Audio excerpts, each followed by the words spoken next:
I don't really think that anyone ever expects for it to happen to them.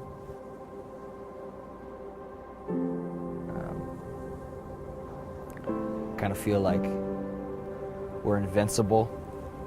Beginning of fall last year, I started having some weird things happen.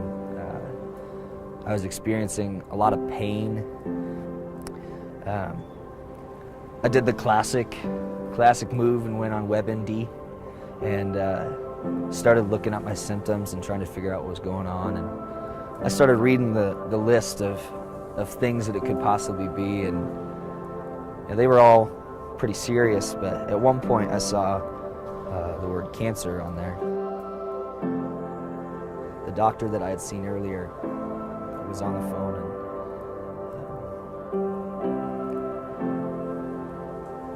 and he said, "I don't really know how to tell you this because it's not great news, but based on the radiologist's report, there's about a 90% chance that this is testicular cancer."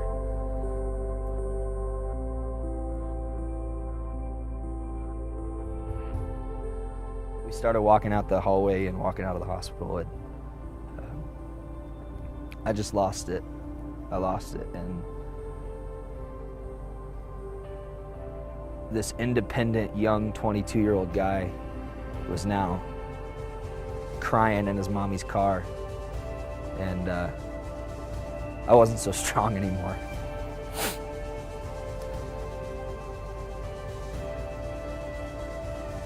I remember walking through the door when I got home. My dad was leaning on the counter, and I could tell he'd been crying pretty hard. And he sat there for a minute. He didn't say much for a little bit, and I'll never forget what he said to me when he gave me a hug. I was tearing up, and I walked up to him and gave him a big hug, and he wrapped his arms around me and he said, "Andrew, we're gonna fight this.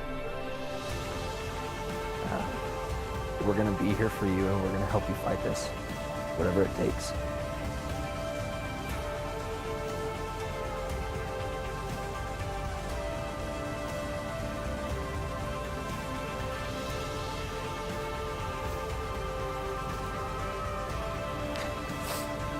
Surgery went well, it went great.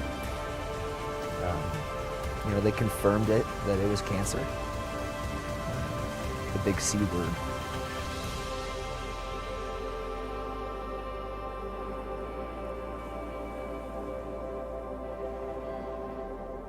I was scared to death. I thought it was supposed to be over after surgery, and now I'm being told that I might have cancer all over my body.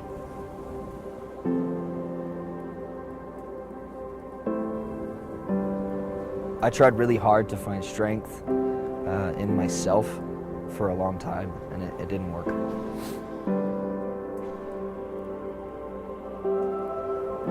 My independent, strong spirit quickly faded. And I learned one of the most important lessons I've ever learned. And that's that God gives us community, gives us love and friendship, and He gives it to us for a reason. Because as soon as I lost my spirit and lost my strength, all of a sudden I realized how many people were really surrounding me and building me up and giving the strength that I needed. At one point we had made a joke about testicular cancer, of course the Live Strong thing, everybody knows about that, and so we were joking about that and said some comment about Wit Strong instead, and Brianne decided that she was going to take that to another level and made some wristbands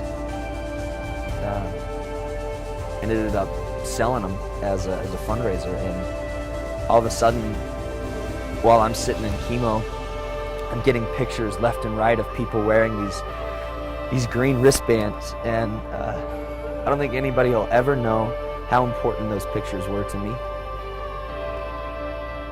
I think I had a skewed view of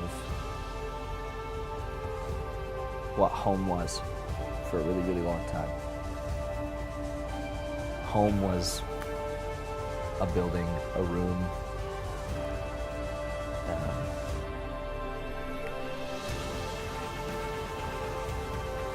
But I quickly realized that home was a place where the people I loved and the people who loved me, wherever they were, that's what home was. You know what's crazy to me is that I'm only 23.